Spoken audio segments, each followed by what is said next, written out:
नमस्कार, मी Sunita बुरकुल cooking with Sunita बुरकुल आपल्या YouTube channel तुम्हाला सगळ्यांचं खूप खूप स्वागत आहे।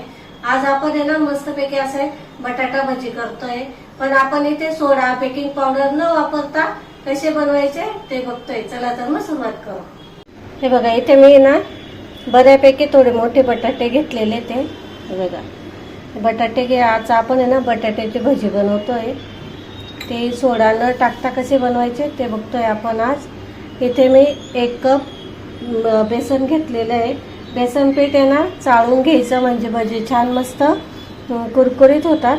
त्याचबरोबर आता इथे मी 2 चमचे तांदळाचं पीठ घेते। तांदळाचं पीठ, ओवा जरूर टाका, कारण बेसन पीठ वापरतोय आपण, त्यामुळे पचण्यासाठी ओवा खूप फायदेशीर असतो। चवीनुसार मीठ टाकायचं, हिंग, थोडीशी चिमूटभर हळद टाकायची, लाल तिखट। हे छान आहे ना मिक्स करून घ्यायचं आधी। हे बघा, छान मग मिक्स करून घ्यायचं। आता आपण इथे सोडा न वापरता कसं बनवायचं ते बघतोय, तर मग आता पुढची स्टेप बघू आपण। हे बघा, आता आहे ना एकदम कडकडीत तेल आहे ना मोहन घालायचं तेलाचं। अगदी 2 चमचे मीठ टाकलेलं आहे तेल, आणि हे छान आता मिक्स करून घ्यायचं आहे। तुम्हाला जर सोडा नाही घालायचा ना, ही टिप वापरा तुम्ही, एकदम मस्त कुरकुरीत होतात आणि टम्म फुगतात आपले भजी पण। हे बघा, सगळ्या पेयाला लावून घ्यायचं पिठाला, छान मस्त चोळून चोळून लावून घ्यायचं। आता याच्यामध्ये आपल्याला थोडं थोडं पाणी टाकायचं आहे, एकदम नाही टाकायचं, म्हणजे मग काय होतं की याच्यानं गाठी गोठळ्या होत नाही। जास्त पाणी टाकलं ना तुम्ही एकदम, मग त्या गाठी गोठळ्या मोडायला अडचण येते, म्हणून मग असं थोडं थोडं पाणी टाकायचं आहे। बघा, असं थोडं थोडं पाणी टाकून गाठी गोठळ्या मोडून घ्यायच्या। हे बघा, या पद्धतीचं पाहिजे आपल्याला। हे बघा,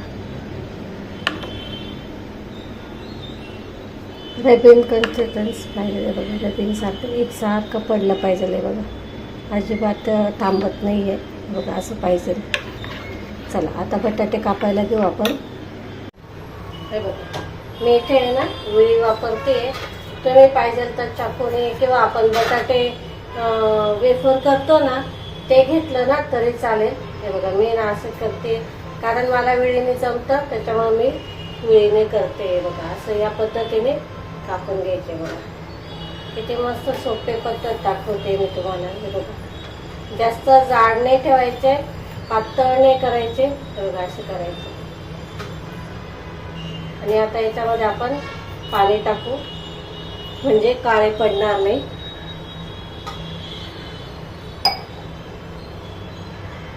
हे बघा, मी बटाटे कापून घेतले आणि पाण्यात ठेवलेले। थोडंसं मीठ टाकायचं, म्हणजे काय होतं की आपल्या बटाट्यांना आहे ना छान चव येते, म्हणून असं मिठात टाकून घ्यायचं।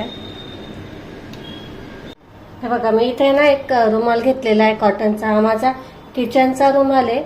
तुम्ही एखादा काही टिश्यू पेपर वगैरे पण घेऊ शकतात, हा मी किचनच्या यालाच वापरते।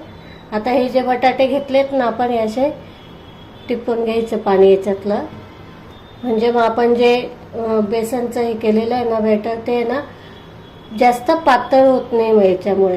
हे बघा, असे करून घ्यायचे, जेवढे तळायचे ना एकदा तेवढेच करून घ्यायचे। चला आता तळून घेऊ। इथं तेल पण छान तापलेलं आहे आपलं इथे। आता हे आहे ना,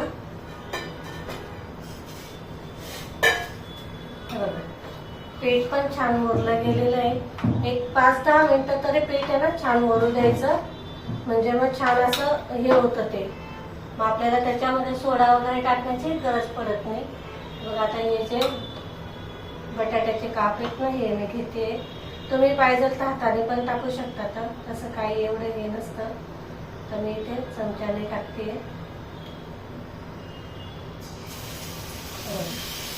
असं चमच्याने किंवा हाताने पण टाकू शकता तुम्ही, हाताने पण दाखवते तुम्हाला। हे बघा, हाताने टाकू शकता।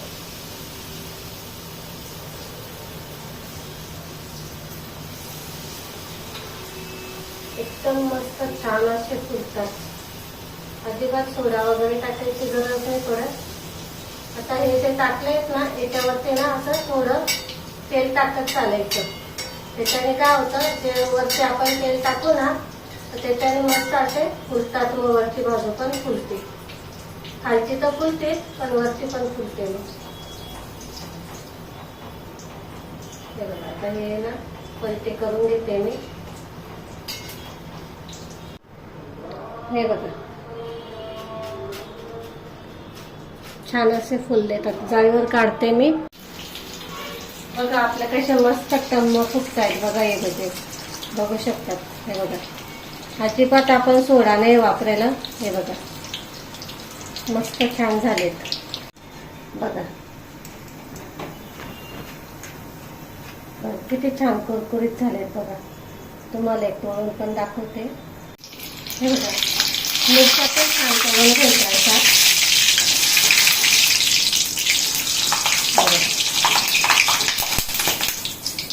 झालं मिरच्या पण करून झाले. हे बघा बघ किती छान मस्त झालेत. बघा कुरकुरीत. हे बघा मस्त असे जाळीदार झाले पाहिजेत. बघा मस्त छान असे कुरकुरीत मस्त झालेले ते आपले भजे बघू शकता तुम्ही. एकदम साधे सोपे टिप मी इथे सांगितलेले आहेत आणि ते आपण सोडा बेकिंग पावडर न वापरता बनवले तरी पण मस्त छान असे कुरकुरीत झालेले ते. आणि तुम्हाला जर व्हिडिओ जर आवडला असेल तर लाईक शेअर आणि सबस्क्राईब नक्की करा. आपण अशाच रेसिपींसोबत पुन्हा भेटू. तोपर्यंत नमस्कार.